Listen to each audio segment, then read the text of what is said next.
Everybody, welcome to Liberty and EDC. I'm your host, Daniel Norman, and we're here with Tracey Bunch, who's running for Placerville City Council. Hey, Tracey. Thanks for coming on. How you doing? Good. All right. How are you? I'm doing pretty good. Had a great day today, so I'm happy to be here with you. Cool. Yeah. Good to hear. So tell us, who's Tracey Bunch? Who's Tracey Bunch? Tracey Bunch is by way from Mississippi. Yeah. Little kid that kind of grew up in, like a situation where he could always kind of depend on himself, I guess you could say. So hard knocks, I guess you would say that. So more independent? Yeah, more independent. My mother was great. She tried to be there for me as much as she possibly could, coming out of the situations we came out of. So, grew up in a rural area, where families were real close, and the community always came together through crisis and things like that. So I found my way out here to Placerville simply by, I said destiny, had a choice to either live in San Francisco or live in Placerville. And, Why you say destiny? Well, destiny is something, I just remember going through hard times back in Mississippi. And, I talked to my Savior, Jesus Christ, and I was just saying, I want to go to a great city, right? And just by chance, it happened to be Placerville, where I made my home and things like that. So coming out here was definitely one of the best choices I ever made, because I had a choice to go to San Mateo or Le San Bruno, and I ended up coming out to Placerville. And it just reminded me of home and how the people treated you and how the city moves and things like that. It's just right. It's like Goldilocks. That's my little nickname for Placerville. Just right. Yeah, Goldilocks. Placerville is great. Yeah. So you're running for city council. I am. And so what made you want to do that? Well, my granddad always showed me like hard work. Always like, if you work hard, you shall receive, right? So I figured, through the times of me coming to the Foothills, I put in a lot of work with the people, with the children, with the family, diversity, all these things that I think over the last 15 plus years, I've took a real stance on 24 hours a day. I work for a lot of facilities as far as like working with children, working with the youth. Yeah, you were telling me earlier that you're a community liaison for the school districts here. I am. I kind of fell into that role through beforehand. The calling card was I worked at a group home with kids with like mental challenges, behavior problems and things like that. And I really enjoyed the job. I really enjoyed the children. So coming through Placerville, sometimes we would go on outings and things like that. I would go to a local Walmart, and I have like 6 or 7 kids with me, and that was routine. So the cashier and the people got to know me as that guy with all the children all the time. But they would always be well behaved. And so, that part was like going in the city with the children to football games, to the races, to all the things that Placerville has to offer. I was always like seen as that guy that was always taking care of the children. So I figured by doing things like that and knowing the people and being personable and things like that, I could always be, it's like public service for me. So I enjoy doing those type of things, I do it with my heart. And so people can see that. I get a lot of compliments simply by me volunteering and doing the things that I do. So yeah, that's one of the reasons that inspired me for running for office, was to make sure that I represent what the people want. I think the people they want a voice back at the city council. And so a lot of people know they got my ear. They can always tell me their concerns, and I can always look them in the eye and be like, we're going to handle that. And so I have different ways of trying to make sure that the people's voice are heard through the council. So that was one of the inspirations, doing it for the people and the children, What makes you think that you'll be a good representative for them? The reason is because it's my personality. I'm always trying to be animated, and I'm always trying to make sure if I have to repeat myself, I bring a very, very good attitude. I'm never rude, very patient. I always try to do things in a timely manner. One of the things that I always enjoy is I get a lot of compliments from the children. They look up to me a lot. So that holds me into a certain type of behavior all the time. You get the compliments from the grandparents. That's a big I refereed a lot of basketball games, the younger children. And not just recreation. I worked in the judicial system and things like that. And it helped a lot of families find their ways. Through that part, it helped put a lot of relationships back together again. And so, like I said, I think a councilman should be like personable with the people that he works for, that he serves. And so, like I said, 15 years plus, I'm trustworthy. I'm accountable, transparent. I'm local. You know what I mean? I'm trusted with the biggest treasure in Placerville, and that's the youth. Yeah. Right. So that's one of the reasons I feel like I'd be best fit for the job, because now you can look across and say, now you found inspiration. Tracey became a councilman. Wow. That does so much for the children, does so much for the guy that's having a hard time at work. Because I get that call. Hey, Tracey, I just lost my job. Hey, Tracey, you know what I mean? Me and my wife having a hard time. I'm very blessed to have an ear and have advice, or have a heart and time to always help my fellow man. So no matter what. So thank you for that question. That was a beautiful question. Yeah, yeah, it's really good to hear, that your experience in that has, helped you to get to this point where you feel that, going into the city council is, kind of that next step of service for you. Yeah, Would you say that's right? Exactly. Thank you for that. That's right. Yeah. Now, what are some of the positions that, or I guess not positions, issues that you're running on, or stuff that you think's important? Well, one of the main things for me is accountability. Right? I feel like sometimes with the people, they don't get the right information to make the choices. We take a lot of things out of the people's hands, right? So I think Like what? Just like if we have, the roads at a certain time, or the historical sites, or how tax money is used statewide or locally. I just think the people, the taxpayers, just need to be more respected and know where the money is going. So transparency, accountability, prosperity, and community those are my key points. And so those are the things I think got people connected. But my main thing in my heart is I just want to bring unity. It's very important. We definitely need that right now. Yeah, and I think I'm the vessel, because I can reach across each aisle. I'm willing to take the conversation from both sides.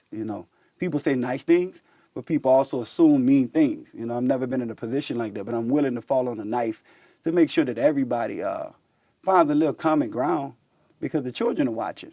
You know what I mean? It's very heartbreaking to see the adults fuss about these issues when we have children that are watching and they just don't get it. And so I'm left to explain those things in a sweet way, in a nice way. But at the same time, love conquers all. So I'm trying to bring unity to both sides. That's why I'm going bipartisan. And that'll be me. That'll be my platform. It's all about the humans and the people in front of me that I serve. Tell me again, you were saying transparency and accountability. What are those other points? The other points are, we got prosperity. Yeah, tell me about prosperity. What's prosperity looks into a point where, for me, if you have unity brings safetyness, right? Unity brings equality, right? And so with all those things happening and things like that, transparency is something that, like I say, only when it's community, local. You can see money. You can see laws being passed. You can also hear the conversation. And so one of the things, like I said, I really take pride in is transparency. Is look at me. Look what I've done. Look what's going on behind the scenes, or what's going on in front of you. I don't have any problem telling people or saying things to make people feel comfortable. Exactly like I said, where the tax money is going and what it's doing for us and things like that. So they'll be proud of their city. We bring a pedigree and things like that with prosperity. So, just coming up with different visions, different proposals from different people, and then putting it to a vote and having these conversations, that's transparency. So when everybody's at the table having this conversation, everybody feels good. You go to sleep at night. You feel great about, well, I had a chance in that. Now you leave a legacy in a beautiful city that you're raising your family in and things like that. So hopefully through prosperity, we can make the history last, and at the same time have the children to enjoy this when they become adults. They can pass it to their children. So it's going to be kind of hard because you got people with different agendas.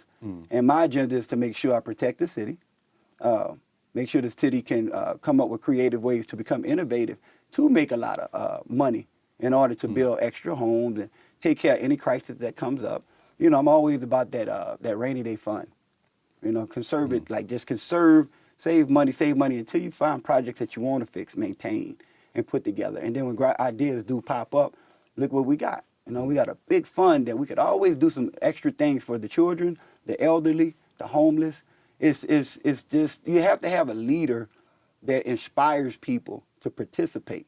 And see, that's why I've always been good at like getting people to volunteer for things. You know, as a kid, you know, I used to always enjoy Tom Sawyer. I thought Tom Sawyer was awesome because he always had his friends to participate in whatever he was doing, even if it was mischief. Then it's the menace when he had things going on. You always had the friends to kind of jump in. So it's all about making it fun for everybody. You know, like a community cleanup. You know, one of the things I was really taking to heart about is Hangtown Creek. You know, I walk that creek sometimes, I walk on the path, and I was like, dang, like opportunities are being missed all the time when you can have a Saturday event of cleaning up and eating and really enjoying where the businesses can really enjoy the money, and at the same time, the family can enjoy the family time. But we're also cleaning up a place that has held so much history for a lot of kids that are adults now, that their kids don't get to enjoy because it's not taken care of, it's not maintenance. So, you know, it's nothing against what the council has done and people have done before me. I definitely just want to take part with my vision too, to participate in, you know, just making everything a little better for everybody. Yeah. One of the things you were saying in there, you were talking about growth, and I know that's a big thing for a lot of people in Colorado County, and that's you know something that's sort of set by City Council in a way. Is, you know, what is your you know, opinion on growth for the city? Slow growth. You know, we have community members, like we've been slapped with that COVID-19. And sometimes that part for me, I don't think we're in a healthy place, right? You know, just to be developing. So it's always about the conversation. You know what I mean? I just think detail is everything. You slow down things, you have a conversation at the right time about what's coming to the city and how that looks for the city. And so slow growth is always good for a rural area and things like that because, you know, the rural area always get taken advantage of. You know, people make deals with developers, you know, and they kind of put, you know, that's why I want to do this is for the point of the community having that voice again. When they said no, I don't watch measures where people voted on surveys, 2012, on maps and things like that haven't been implemented, been pushed back. It's a lot of things that the people have like always like threw thumbs up about, but nothing never happened. Right? So that's a concern to me because my children are here now. Yeah. And one of the things I don't play with is the people, families, my children's future, and things like that. So I don't really own any businesses. I don't own any buildings or areas. My concern are about the people. And you can ask people one by one, what has Tracey done for you in your life? You know what I mean? As far as like the people that I know in this city. I've always been there. And I will continue to be there. I'm looking for a platform to serve more and get to know more people. So yeah, slow growth is it's a must in order to kind of see how things are going. You know, so yeah. And you started talking about COVID there. Yeah. So as a city council person, like what do you see their role in, you know, dealing with some of this pandemic stuff that's going on? Well, you know, it's like I always say, it's not my city, it's our city. And so I just feel like everybody has the right to feel the way they feel. Now, the first thing is, like I said, safety. You know, I used to run a facility for like 7 years, and I ran it with a lot of juvenile delinquents that never listened to anybody. And one thing that Tracy used to push the guys on is safety first, every day. You know what I mean? If you have a flu, you're sick, you stand home from school. You're not going to get the whole house contagious. Very respectful. So use examples like that. Now, you know, if somebody chooses, that's their right. I'm not going to make anybody feel bad, alienate anybody. I think that's their right to do so. But, you know, as far as like as a whole of a city, I think we should always think safety first. You know, talking about just making sure we consider our neighbor. You know, we have an older population that's awesome, and we want to consider them. We want to also be examples, you know what I mean, for the younger kids. If we care, then the kids care. So the adults have a lot of responsibility. Middle-aged people have a lot of responsibility in order to move forward. You know, you've been doing a pretty good job. And so therefore, I won't make anybody, I won't alienate anybody because they don't wear masks, or they do. I just think it's a personal choice. But, you know, like I said, my decision is to always be safe about things. All right. What about as far as like reopening businesses and stuff like that? Well, just like slow growth, taking your time. Through this time, what I've saw, you know what I mean, is like I conversate with some of the businesses and things that innovation has happened. People have found ways to adapt. Yeah, like So- you walk down Main Street and you see, all the businesses that have, opened up outdoor dining there now and Right. stuff like that. I think that's beautiful. Like that's one of the things. So I'm saying about Placerville, it's always the community. It's always been able to adapt. And so with the COVID-19, some of the things I saw was beautiful. So we was distributing like food, clothing. People were kind of sitting back, waiting for the times to step out. And so I really thought it was like kind of awesome on how everything was synchronized and worked. And it worked out good. That's why we was one of the first cities to open up, because we were thoughtful. So, conversations need to be heard more and more and more about innovation and how we are able to adapt. I think they need to be put out there a little better. So I give people like a lot of credit, because one of my favorite words in the world is resilience. Resilience is like, wow, that really puts, and this is what this city is built off of. It's about like, I could have lived anywhere, could have went and did anything I want as a young man. And this city grabbed me by my heart. The youth was so respectful. The parents were awesome. All the businesses, I never felt like I didn't want to be here. I actually became an ambassador. I represented this city in many conversations, if it was in another city or it was over the telephone from another state. And everybody was just like, wow, why you love it so much? I said, because you got to come see it. It's one of those places where I'll give you an example. I'm walking down the street and I'm going beside Bunkers, right? The candy store, right? Toy store, candy store down there. Right. It was beautiful. So I walked by, and this young man came out the door. And the young man came out the door, and he was like, and he was from Oak Grove, I want to say. So he saw me, he saw familiarity a little bit, and he was like, oh, man. He's like, my God. He's like, have you ever been in this store? And he was like, he was from another route. He was actually working for a shipping company. And he had switched roles with one of his buddies for the day, right? So it happened. And so just give you a little detail about it. When he came out the door, he was just like blown away. He was just like, that candy store is awesome. He said, look at this city, man. It's like a fairy tale. I've never seen nothing like this before. This is my first time visiting. I said, I actually live here. He's like, man, you so lucky to live here. So to hear an outsider talk about Placerville in that way, it touched my heart. You know what I mean? Because it's a lot of people always talking about the bad things, or this and that, but I always enjoy the good things. And so that's why, like I said, if there's nobody that's going to represent the city, and the people know it, like Tracey Bunch. When I grab the microphone and I speak about Placerville, I talk about the great things that we do. We got our little problems here and there, but one thing that we do is we come together, we talk about it, because like I said before, it's one of the cities that's kind of built off hard work, from the gold panning days. So, yeah, my belief is there. Awesome. Now let me ask you, what's kind of your philosophy on government? What do you see the purpose of government being? Well, for me, I'm a rural guy, like I said, so I'm from Mississippi. So I really like local. I really like, government kind of reaches in a lot. And so me growing up and things like that, I've always been like the community, local, neighbor, help neighbor. People give what they can, and that's how prosperity comes in a small community. I've saw it. I've lived it. The church played a big factor where I'm from. We have beautiful churches out here. We also, like I said, when it comes to events and things like that, we all participated. And so I'm all about keeping things local. I'm not for a big government. That's always, I don't like giving a lot of my power and a lot of my decision-making away to another person. I like to talk about my neighbor, what affects the things in front of me. And most of my friends are that way also. So, not saying that other people that think like that are wrong. It's just my philosophy in life. I saw it. I saw prosperity through that, the simple life, I call it. So, yeah. Yeah, and you kind of answered this already throughout, I think, but tell us again, like, what's your why? Like, personally for you, like, what is your why that you want to run for city council and be like a public servant? Well, like I said, like you said earlier, it's another platform to reach a broader audience of people. I know my traits, and I know my truth, right? And a lot of people know my truth. So I really enjoy that part. Like, there's nobody, again, like I go back to the group home, 24 hours a day, on standby, with working with some of the people that didn't even believe in themselves. So one of the things is I'm a great cultivator.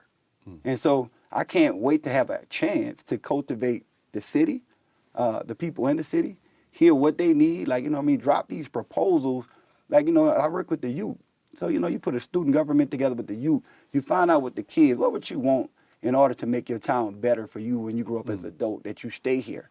Like, you gotta, like, I know how to touch bases with all the population, not just one, not just this color, not just this gender, but everybody. Everybody comes in and they enjoy the conversation. And like I say, even with our, our policemen, our fire department and things like that, I've raised young men that have joined that, the military. Like, I have cultivated from the beginning since I was a young man. I just love people. And so shouldn't a councilman, like, love his job and love all people, right? So that's the way I look at it, Daniel. Like, I'm a people person, very approachable. Like once before, like I said, I come to you. You don't have to knock on my door or call my phone.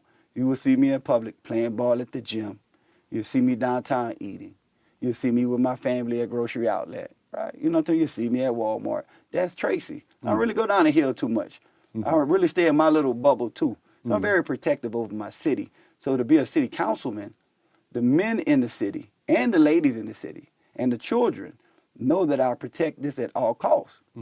I've been doing it since for 15 years plus. So it's just another way, like I said, to reach people. That's great. Thank you for asking me that. Quite a good question. Yeah. So where can people go if they want to get involved in your campaign or learn more about you?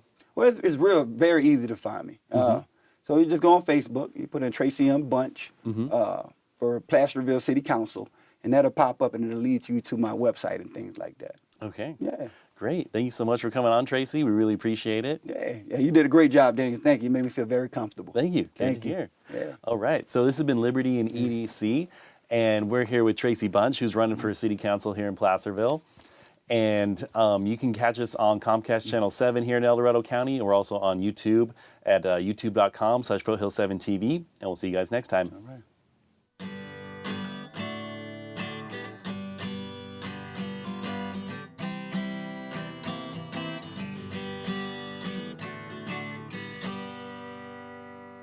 Hi, my name is Jeff Gutierrez, one of the owners of True Value Hardware on Missouri Flat Road. My parents are the original owners and bought the store 36 years ago. I grew up in the business and had my first day at 12 years old. The first customer I went up and asked for help, he said, "Yeah, go get someone older." I still get that response today, but now it's a compliment. Steel and John Deere are rated the best in their respective industries. And here at True Value, we have the benefit of carrying and being the local dealers for both of those products. I've always looked at being a salesman as you got to love what you sell. If you love what you sell, it's not gonna feel like it's a job. You're just getting the right equipment for the customer. The great thing about our store is you can do everything through the store here. We have a repair shop, we have rentals. If you don't know how to use it, we go over everything when you rent the product. I myself am a new homeowner, so I am getting an idea of everything that I need for home renovations. Everybody's got a different job, and we want to be a part of that job and help them through that job. It's very important for us to have a happy staff. Our staff is an extension of us. We support a lot of families through this business, and that's what I love. I love it when a customer comes in and says, "Hey Jeff, I need this," or "Hey Brian, I need this." It kind of warms my heart to know that our store has such a footprint in the community. We try to support our community in many different ways, and one of those ways is through donations. We definitely help out all of the local schools. We support Relay for Life, local youth sports, Eagle Scouts, Toys for Tots, many different organizations. It's important for us to be a part of the community and to really make an impact in people's lives.